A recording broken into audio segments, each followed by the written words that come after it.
And I'm a member of the 1982 reunion class. It's really great to see everyone here this morning, and I have a real honor and privilege today.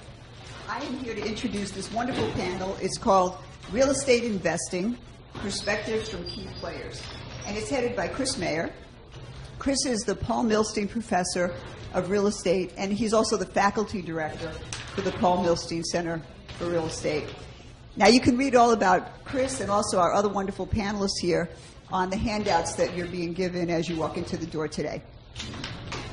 So, let's get started. First, the school has asked me to give a few words about myself and why I love Columbia so much. So I just want to take a minute and tell you my favorite fan club is Columbia Business School.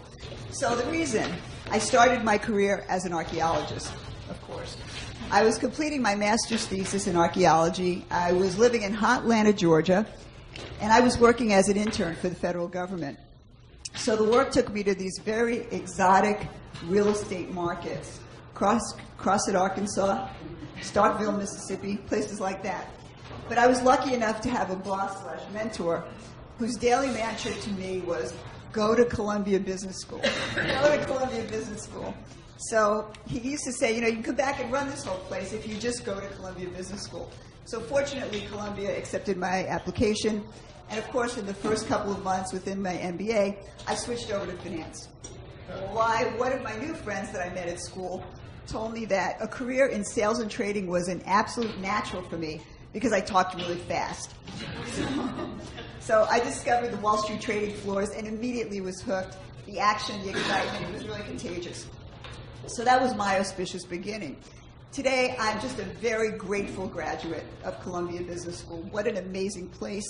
I can now look at a 35-year career in the investment management industry, and the skills that I learned at Columbia really catapulted my life to a whole new level on so many different ways, professionally, socially, and most importantly, personally. So I live and breathe value investing. It's the whole reason for any of the success I've had, whether it's business or my personal investments, and I'm just eternally grateful to the school for all of it.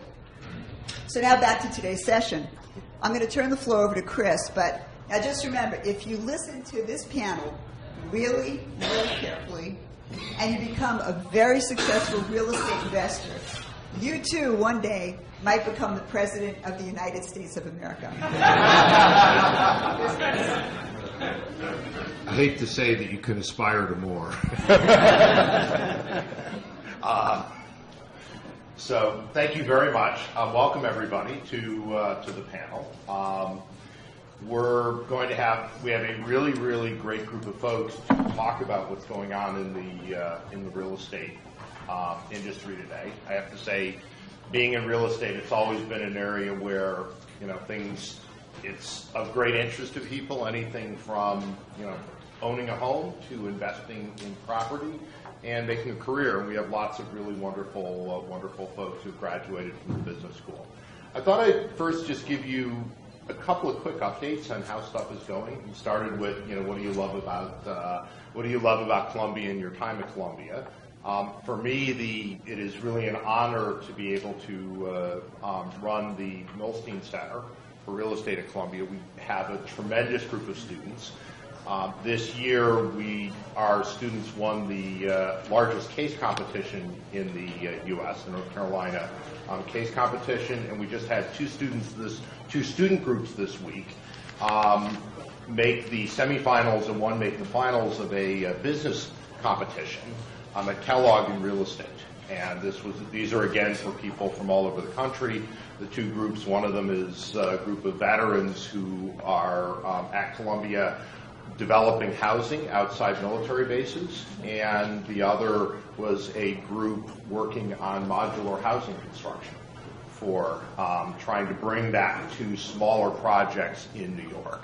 Both really, really interesting businesses that I think are going to move ahead.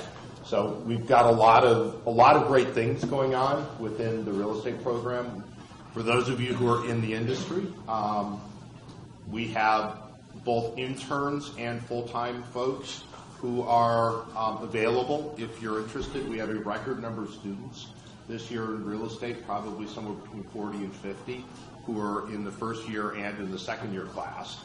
And I was already talking with one of the graduates, Bob, about trying to bring somebody in, but real estate jobs clear late, and we're very interested to have, and we do have a few good folks left in both full-time and part-time, full-time and summer internships. So it would be, if you're interested in hiring, hire Columbia, and I'd be happy to talk with you afterwards if you're looking for somebody. So onto our panel. What I wanted to do to start was to ask each of our panelists to talk a little bit about their experience at Columbia and how it helped them move on in their careers, and then we'll kind of move and talk a little bit about that. But I wanted to first introduce Bob Berne. Bob is somebody who I've known since I came to Columbia back in 1996. He has been a huge supporter of the business school, was instrumental in getting the Milstein Center set up, and it's really, really an honor to have him on the panel. So, Bob, why don't you start us off? I'm the representative, I guess, of Paul Milstein, because I was associated with their family for more than 40 years, and actually, Paul Milstein fired me twice. So I don't know how you count. That means he hired you 3 times? Yes.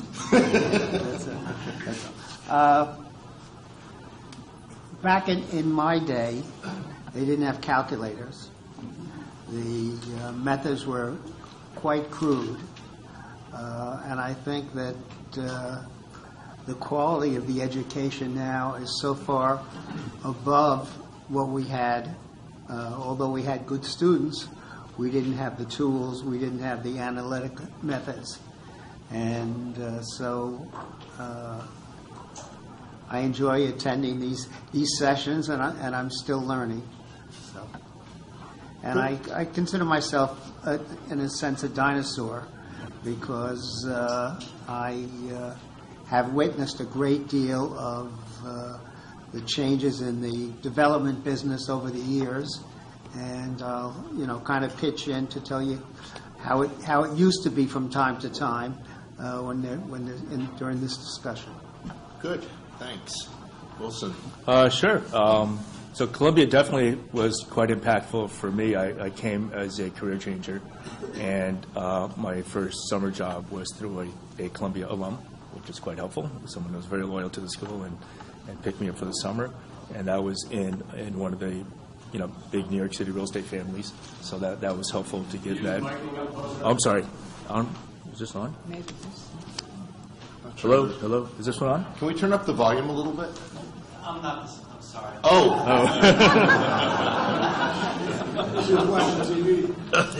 Here we go. Whoops. How's that? Is that better? Still not. I don't think it's working. I can go to the pad. Whoop. Oh, sorry.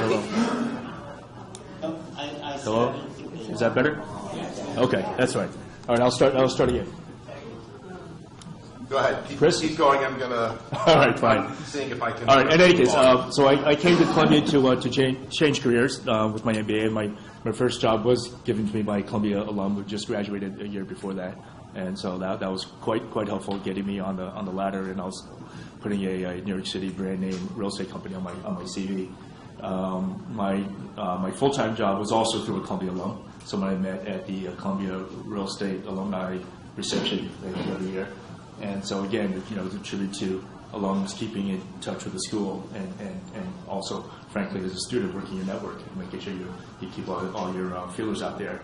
So that was very helpful, and I was investment banking in New York City for a number of years, and did a lot of recruiting at Columbia. Was head of their Columbia recruiting team for a number of years. In my new business, it's a fund that I started 2.5 years ago in London. The first person we hired was at Columbia. So he was someone who we knew already, but he was at Columbia finishing his MBA. So he came in as our first-year associate in spring of 2015. So Columbia's definitely meant a lot to my career over time. That's great. It's wonderful to hear about the network, starting with working for somebody at Columbia all the way through to bringing folks on, which is fantastic. Lisa, is that? Okay, this is working. I had somewhat of a similar career path as Regina. I was undergraduate in art history and psychology, so it was a natural path to change and go to a business career. When I started at Columbia, I thought I'd be the only liberal arts type person, but was really a great group that had a very diversified background and kind of made fast friends, and that was across the different classes that were starting at different points during the year. I majored in accounting and finance and was encouraged to go into accounting. I didn't know exactly what I wanted to do, so I got a CPA while with Coopers and Lybrand, and I had a lot of real estate clients, and that's kind of how I fell into real estate. Went on from working in a kind of boutique bank that was the China Trust Bank of Taiwan. They were just starting up operations. And I was recruited by the endowment for Columbia, where I was for over 17 years.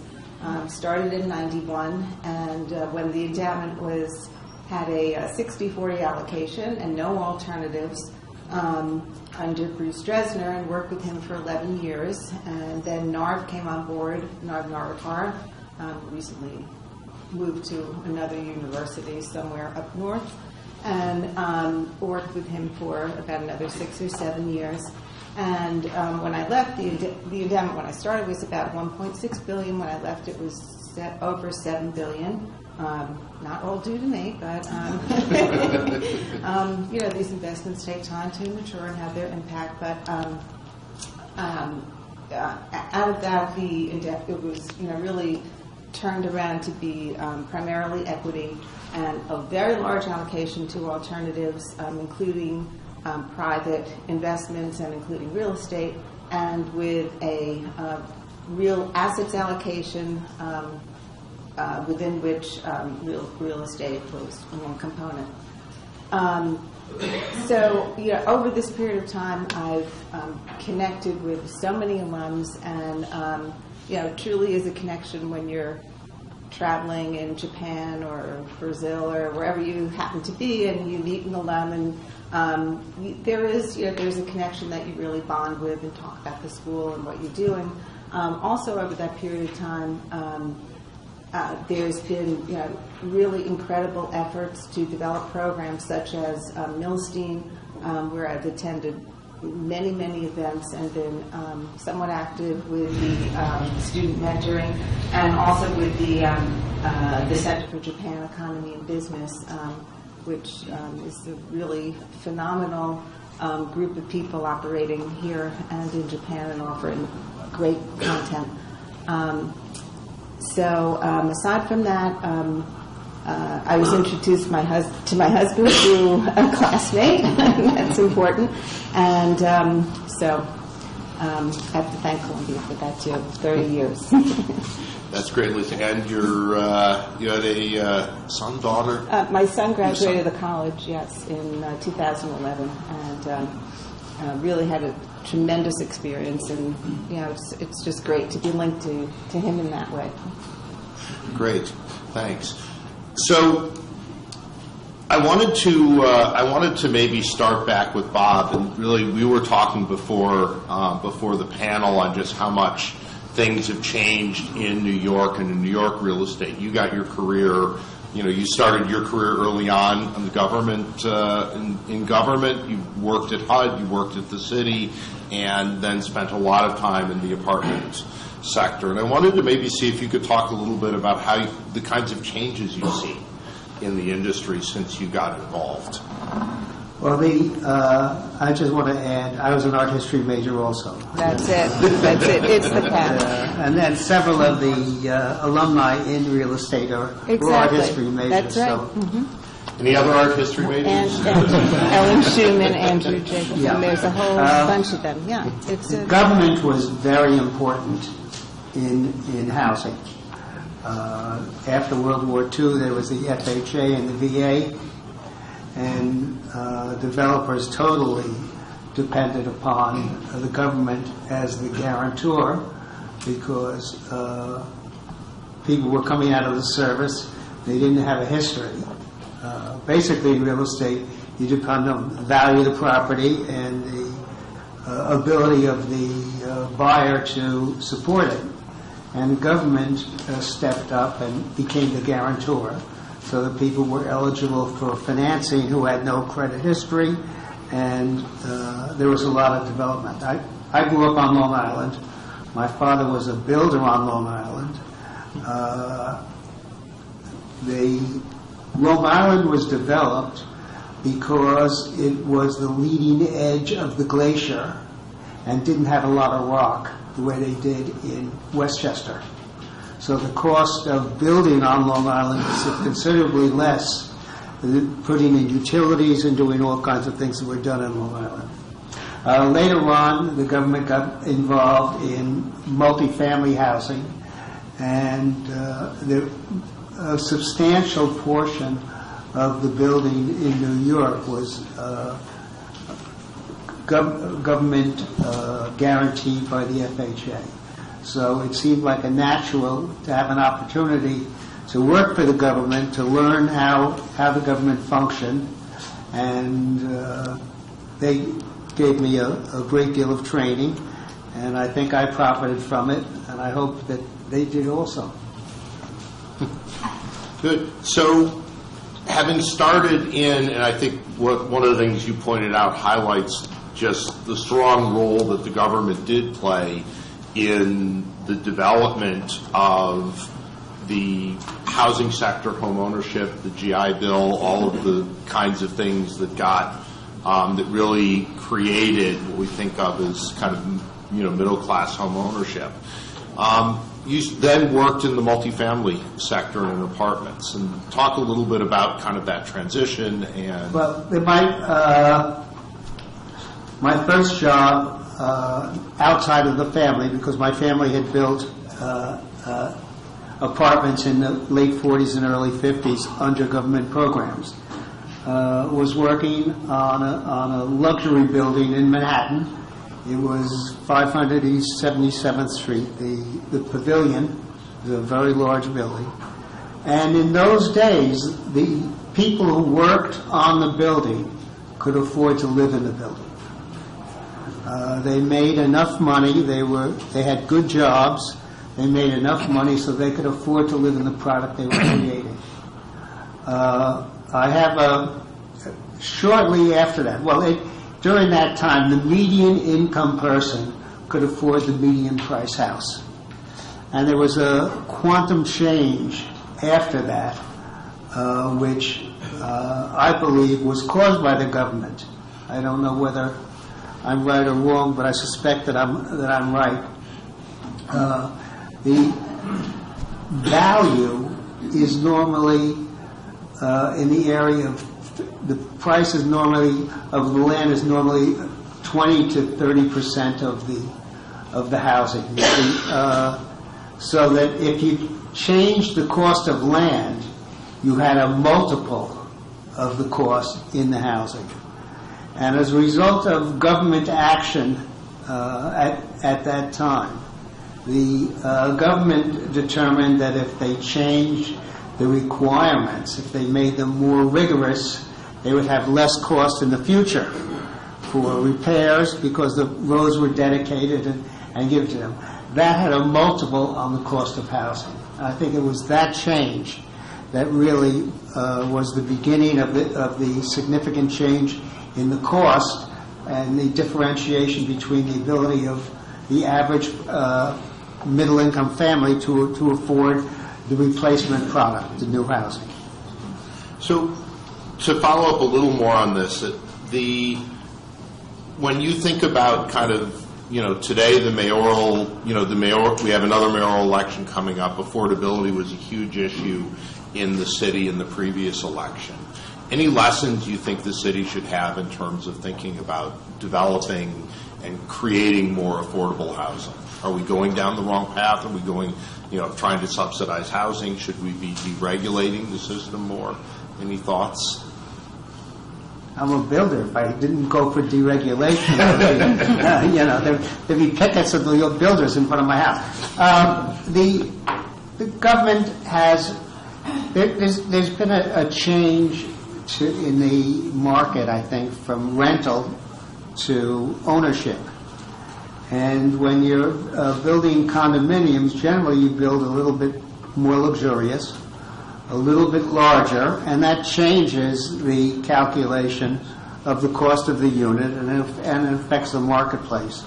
There's not really an affordable housing program in that sense. The original program, which New York was always a pioneer in, which was the Mitchell-Lama program, and the benefits of the Mitchell-Lama program were that they had fairly cheap land, efficient construction, and almost no taxes. And that was enough to get the middle-income homeowner to be able to afford the product. The history of subsidy and the need for subsidy has been growing. So it's not generally available, and it's certainly not useful as a replacement tool. But if they will, what they really need to do is to concentrate on maintenance and concentrate on existing housing, because they can't replace that which exists. Thanks. Lisa, I wanted to switch over to you for a second, and maybe have you talk about your experience working for the Endowment at Columbia, kind of transitioning how Columbia got into thinking about real estate as an important area to invest in, and maybe give people certainly when all of you have generously give to the school. That's all managed through Columbia Endowment. Columbia has had a history of exceptional performance and stewardship with its resources relative to other great universities. And I thought you might talk a little bit about your experience there, in particular, how the development of real estate is an area to invest in within institutional management. Okay, sure.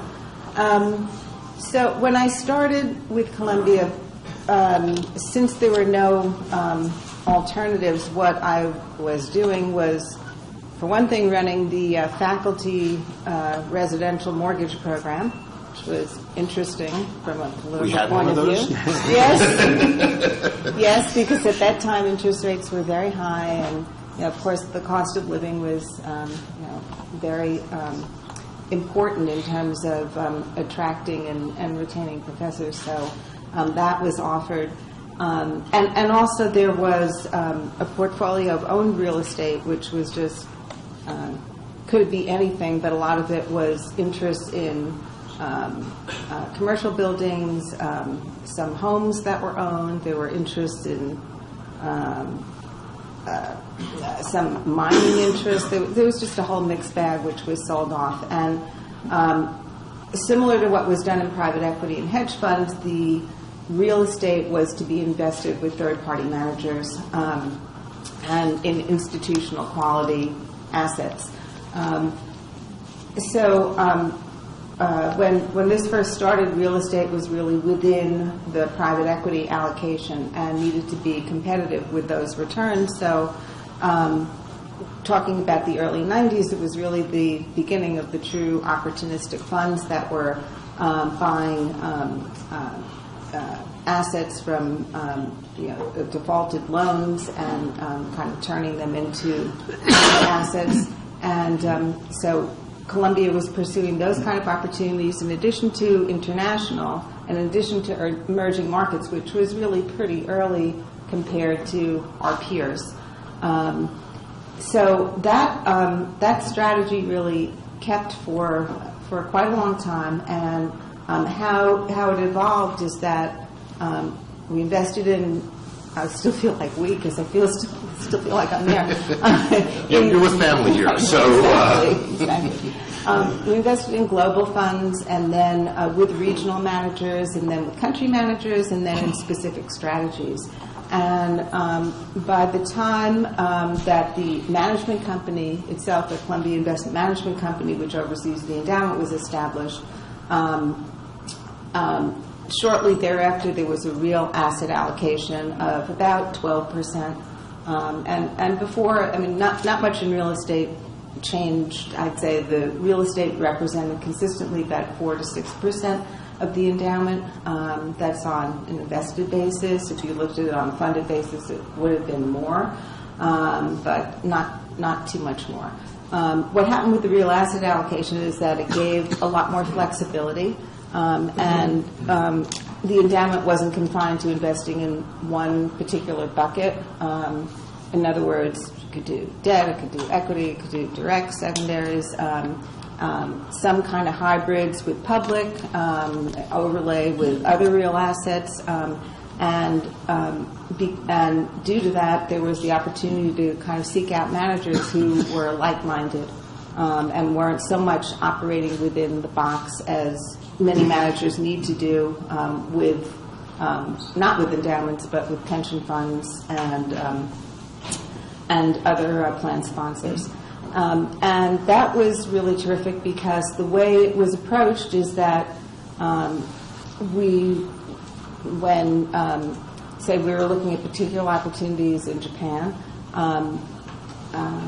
we would have a team go to Japan that would be someone running hedge funds, myself, maybe the private equity person, or maybe somebody in equities, and we would speak to lots and lots of managers and people that weren't necessarily even in the investment business. They'd be country advisors or economists, and it was terrific because what we're trying to find is the best opportunity, the best manager that would line up with the opportunity that we saw, and we were to be indifferent as to what asset class that was invested with. We were really looking through and trying to find out what the drivers were of the opportunity we saw. And we didn't always find the managers to do that, but many times there were groups. As this real asset allocation evolved and we got to know managers better, we felt more comfortable with doing, I wouldn't say they're exactly directs, but they ended up being directs because we'd be the only investor with a manager in a partnership, so more or less it's kind of the same thing. And we'd have more control over the investment, and that was also we also evolved with the board of the management company in order to gain their confidence that we could have this kind of discretion. Over time, there were, I'd say there were these more opportunistic managers that were outside of the U.S. Actually, inside of the U.S., what the program focused on was finding operators who were expert in their sector or their region and who would, hopefully have a high degree of alignment and be able to, kind of put the money out when, they saw attractive opportunities and hold back when they didn't. That sounds like, of course that's what managers should be doing, but maybe some don't. Columbia owned the land under Rockefeller Center. It did. What year was it sold? And in retrospect, was that a good thing to do? Oh, it was fantastic. That was Jerry Spire who engineered that. And so Columbia was given this land, well, okay. You tell me if I'm getting this right or not. So originally we talked about King's College, which was located around the Trinity Church area. And so Columbia needed more space, wanted to move uptown. And the King, is like King George. It's not Mr. Trump. It's King George who, that's the kind of the way things were back then. So it was given... there were different choices, but eventually what was given was this field of land, of vacant land across from St. Patrick's. There's like nothing else there. It was like rolling fields, very pastoral. And it actually never occupied that area, but rather, moved uptown, I think at the end, like almost turn of the century. Yeah. Something like that, the first building. This was, I think, insane asylum, I think, is was I was trying to think of a more politically Yeah. correct. That was the previous use of this facility. So it retained the land, but then once the buildings were built by Rockefeller, I think the return, given what the costs were to hold it, was something like 2%. And at the time it was done, I think it's 1985. And so there was a sale, and Columbia at that time had $250 million endowment. I think it enabled it to double the endowment to over $500 million because the interest rates at that time were like 11%, and it was earning 2%. Didn't make a lot, so it was a very, very successful negotiation, and so kind of propelled Columbia into the big leagues in terms of endowment. Thank you, Lisa. Yeah, that's a private. We actually have it. We have a case study that sort of walks through the whole transition, because subsequently it ended up in a REIT that then Mitsubishi Trust bought and got themselves into trouble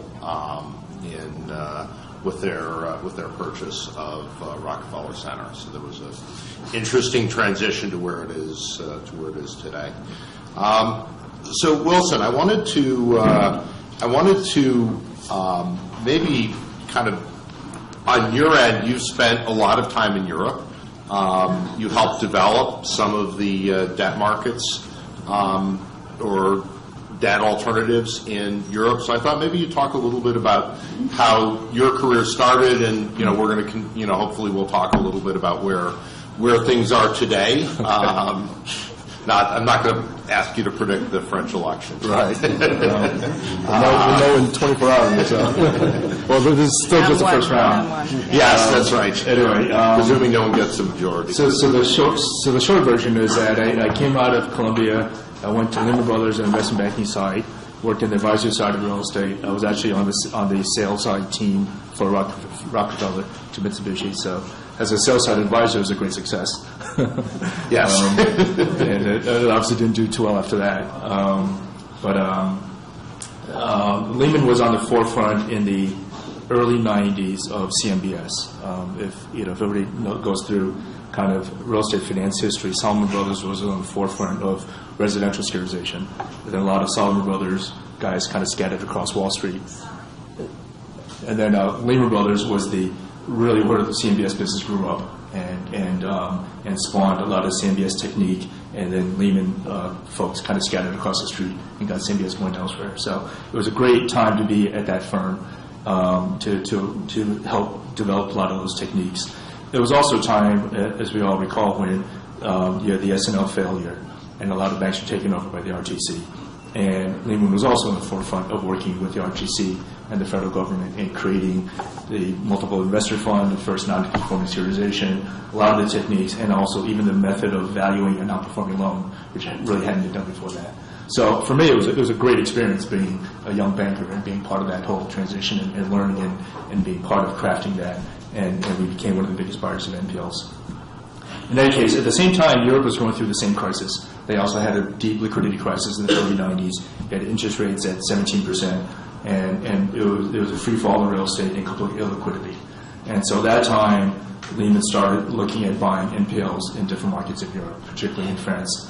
And so since I was sort of the market expert here and willing to go, I went to France first and bought the first NPL in France ever. And then I think subsequently did the first CMBS in about 5 countries in Europe, and then helped start the NPL market in Europe.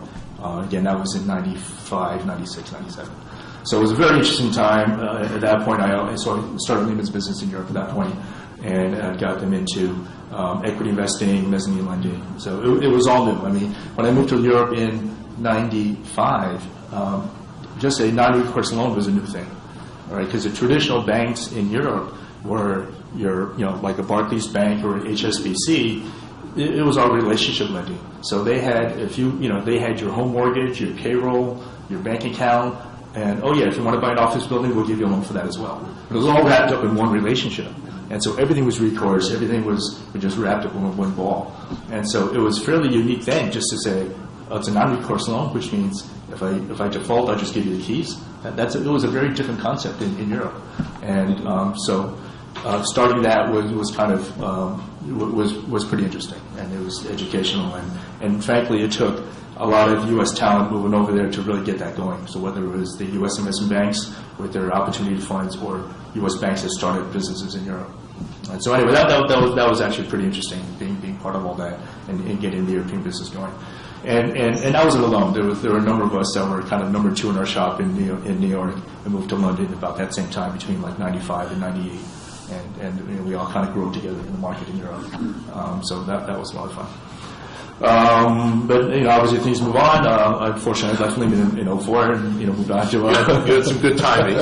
Yeah, I was lucky or reward, but anyway, moved on to a few other firms. And at this point, I've started a fund with a sovereign wealth fund, giving us a nice allocation of capital to invest in Europe, and it's up and down the cap stack. It's senior debt, mezz debt, JV equity, up and down.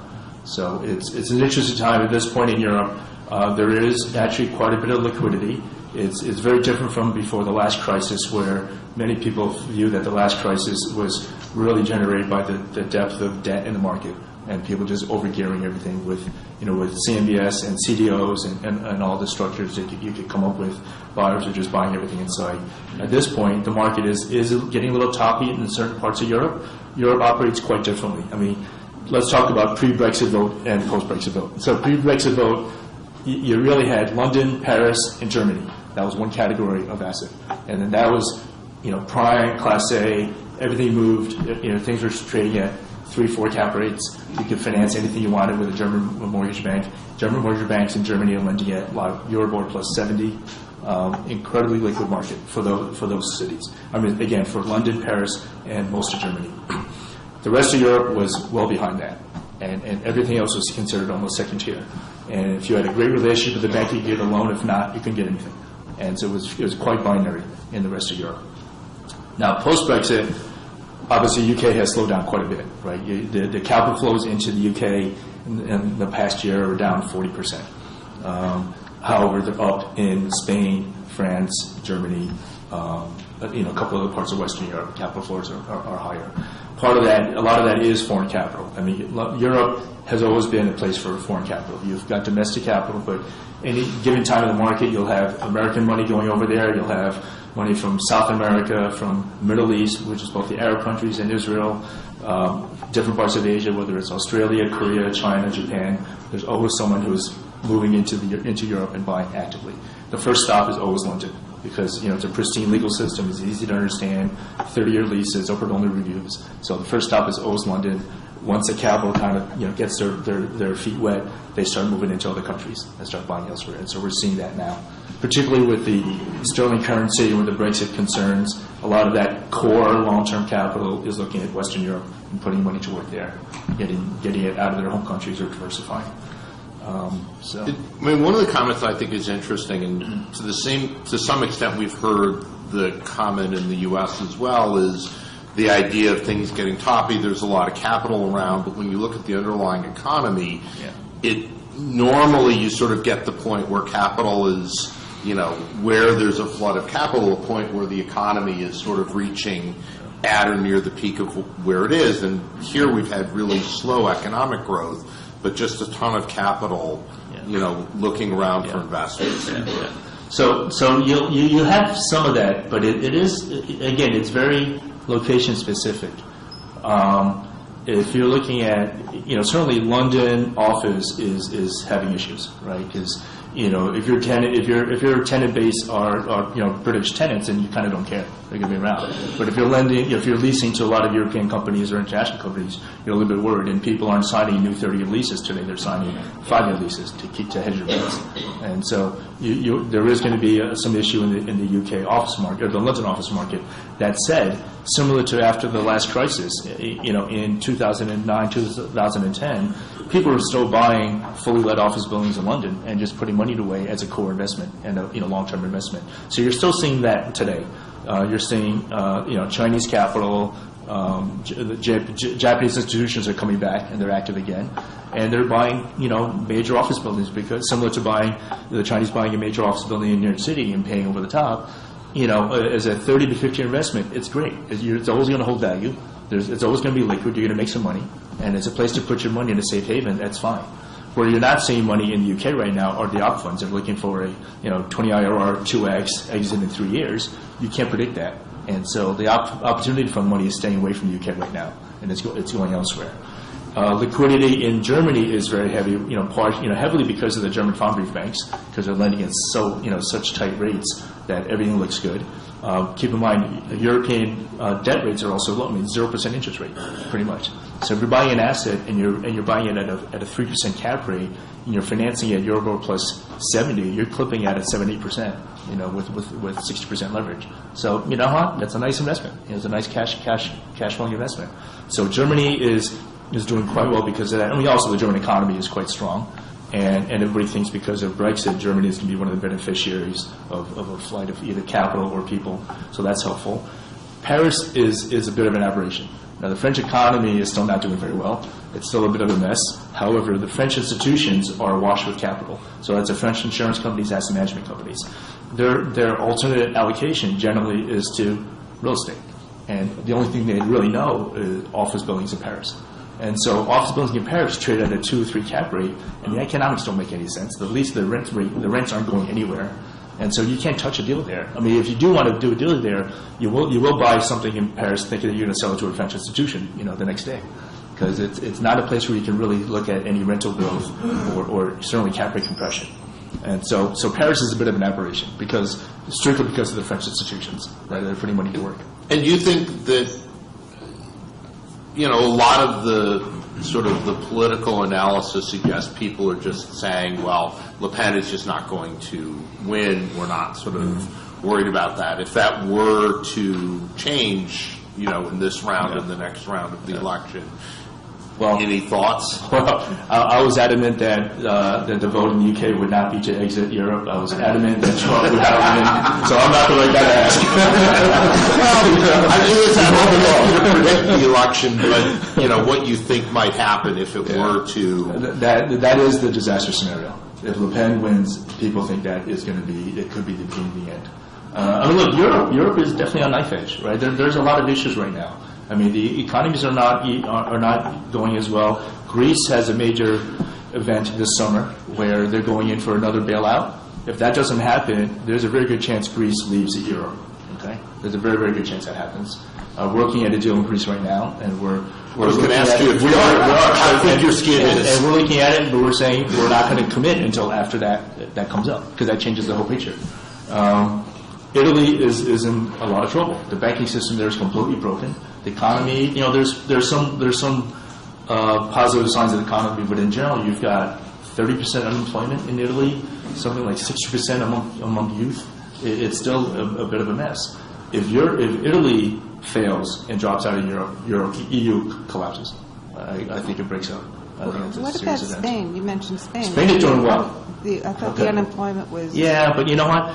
When the market crashed, Spain was on the cusp of going down as well. Right at that time, it was Ireland, Spain, Portugal, Italy, and Greece, of course. Okay, and Spain was definitely in trouble.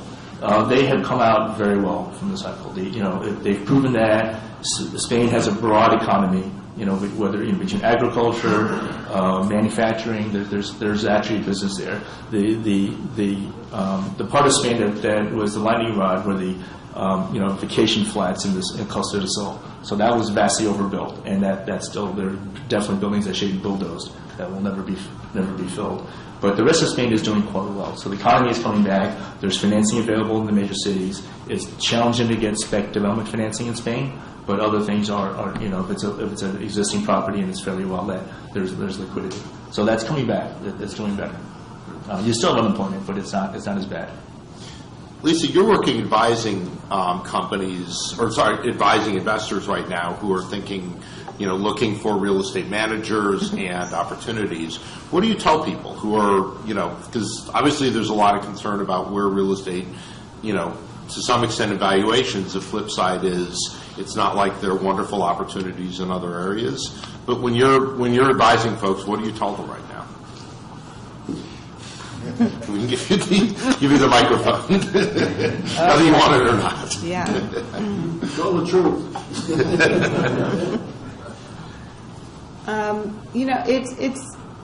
I think it's hard to generalize because it depends on the institution, what their portfolio is. The size of it is pretty key because large pension funds, sovereign wealth funds don't invest like smaller family offices. And they have different concerns as well. So I'm working with the family office, and I have been for a couple of years. They're very nimble and I'd say pretty much opportunistic across the spectrum. It's always something new. One of the things that impacts them, they're concerned with whether it's private equity or real estate, is currency. And whereas that may be less of an issue with, let's say, Columbia's endowment, because either they have a currency hedge or they figure out how to manage the exposure, or they have managers doing it. So let's see, what do I tell them? Working with them, assuming that you've got your kind of allocation to real estate and you're not kind of forced to keep putting money out with managers. A lot of what I see is kind of manager driven. It's just kind of bottoms up. It's what's coming across, and then taking a look at it and seeing how it fits into the portfolio and what's going on.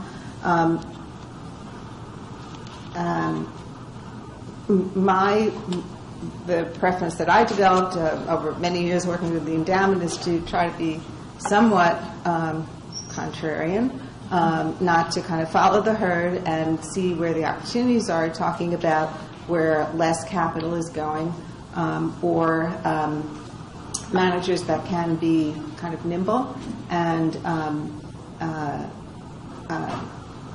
figure out from the ground up that they're accessing opportunities that aren't on the market, although so many managers say that they've got proprietary deal flow, but really and truly, going out and I worked with a Hong Kong-based manager. Most of what they did was in Japan. It's Asia Pacific land. They've got about 100 people across Japan platform, and also operating in Taiwan and China.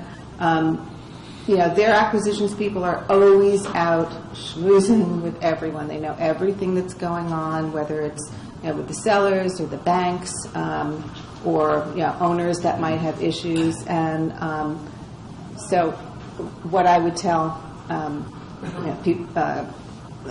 investors or potential investors is to look for groups like that truly have something to offer in terms of their value add and their presence in a specific market or region.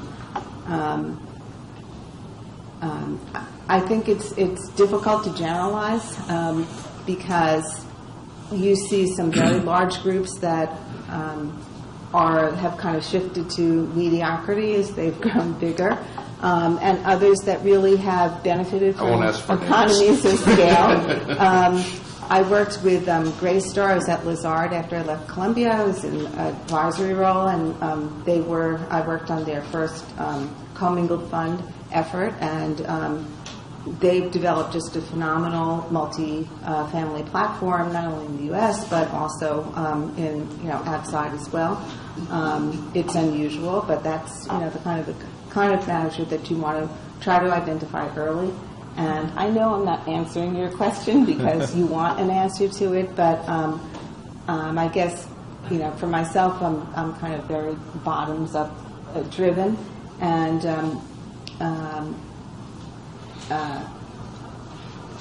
that's it. I think you also have to look at the investor themselves and what their abilities are in terms of accessing these opportunities and Good. managers. Thank you, Lisa. We'll open up for some questions. Yes, go ahead. Wilson, you alluded to, and I've become aware of. Can everyone hear you? Or would you like me to? I'll repeat the question. So you've alluded to and hinted at German banks lending at L+70, and I structure debt for a living, and I borrow from German banks at L+180. And so I've always wondered if you can go directly to the German bank in Germany rather than the New York branch, borrow at L+70, and then hedge it for cheaper than the L+200. No, I thought you might know. No, the hedging costs will kill you. It will eat all the profit margin? The hedging costs will kill you. Because first of all, their rates do depend on where the real estate is. It's not just, if you're here and you're buying something in Germany, that's different. If you're buying a property in New York, they're not going to charge you L+70. Right? They're going to look at the market. Someone got away with it once. Yeah, maybe. I mean, there's a few guys that do that in our bit, but frankly, since the Brexit vote, sterling has been hammered and really hurt. And my fund is euro based, and so when I put a deal on in the UK right now, I need to hedge it, and the hedging cost can cost me, if I want to hedge it perfectly. Because I don't think I should be taking currency risk. That's not my job. And there are a lot of people that would buy a 3-month forward and just keep rolling 3-month forwards, which means you're exposed to the market every 3 months. So you're not really hedged, or you're hedged for 3 months at a time. And so if I'm hedging my deal for 4 years, you know what? If it's perfectly hedged, that's costing me 300 or 400 basis points. It makes it really painful, and so I don't do any business in the UK right now. And I'm actually working on getting a sterling tranche so I can be effective in the UK. But otherwise, any sort of medium long-term hedge kills you. And also, if you need a little bit of uncertainty, right? It's one thing if it's a bond where money's going in, here, and it's coming out exactly 5 years later, and you've got semi-annual payments. But in real estate, you can never predict that, right? You've got, if it's a portfolio deal, there's going to be asset sales that amortize you more quickly. The guy might want to sell it early. If you need that flexibility in your hedge, that also, makes it very, very expensive. I did have a student a couple years ago who came from Japan who somehow managed from her previous employer to borrow money at Japanese rates to buy a condo in New York in dollars. I still thought she was sort of thinking about creating a fund. I said, if you can actually raise additional debt at those rates, at Japanese rates, you're set. I'll advise your fund all day with that opportunity. Since it happens on a one-off basis, and I get jealous. That actually happens regularly in London. With the high price of housing in London for the higher-end houses, in the go-go years, people were definitely borrowing euros or Swiss francs or different things, but they're unhedged. So they're fooling themselves that it's a great deal. It's a great deal short term, but they get completely clobbered when they sell the house later on.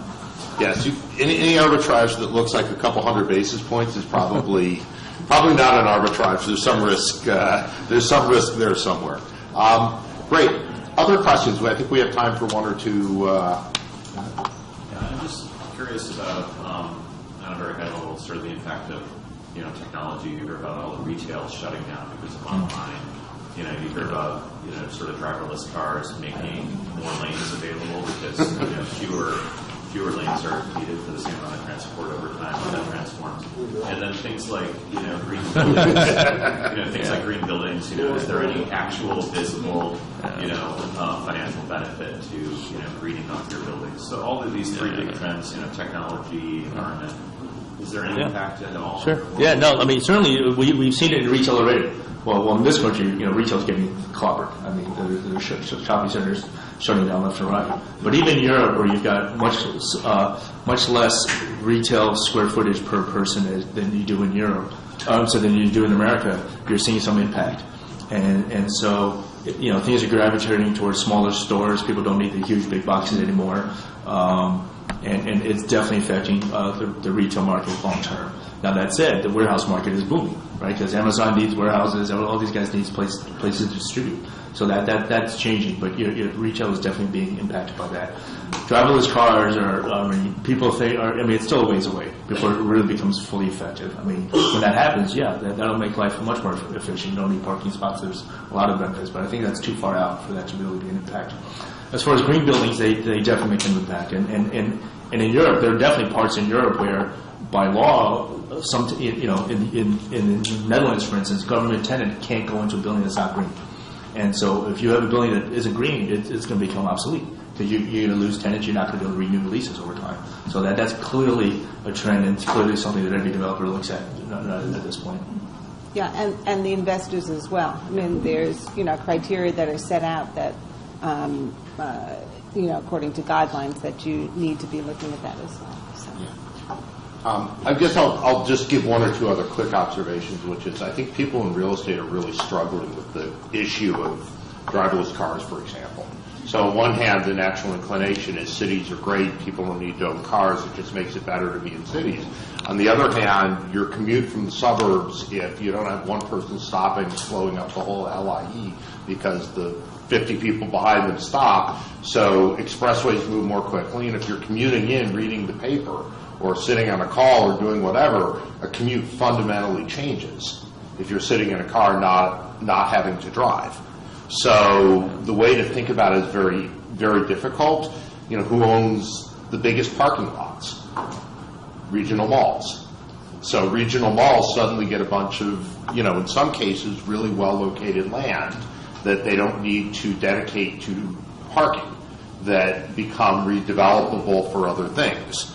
So the issues where your sort of initial inclination is X, I think people are realizing that how that plays out in the world, we're sure it's happening, but what it's going to do to values is not so simple to figure out. The warehouse stuff is continuing to play, but in other areas it's really... There's actually a bigger social impact, because globally, driving cars is the biggest employment of men in the world. Okay, between driving cabs, buses, trucks, anything driving. This is unskilled labor that's going to have to find another job. That's at some point in the future when it becomes really, really efficient at driverless cars. Yeah. Get to wash them. I have a question. Sure. For you. Yes. Why is this Manhattanville project taking so long? Well, it's supposed to be for the next 40 or 50 years of growth in Columbia. So it wasn't intended. Some of the uses were fixed, but their future needs, and they figure one of the things they figure is that you need like 1 million square feet every decade. I'm talking about the business building. 5 years ago, I came here and the same presentation as yesterday. Yeah. Nothing has changed. I agree with you. So they've broken If they'd given it to Donald Trump, it would be done already. Too many regulations. Way too many regulations. That was Bob's point. He's totally with you on the regulation. It has Russian quality. What? Yeah. Build a wind tunnel faster than you can make to Manhattan. Well, I wanted to thank everybody for coming. Enjoy the rest of the day. Get some time on campus. Hopefully, we won't get too much rain. And walk around, enjoy yourself, and really have a nice time while you're on campus.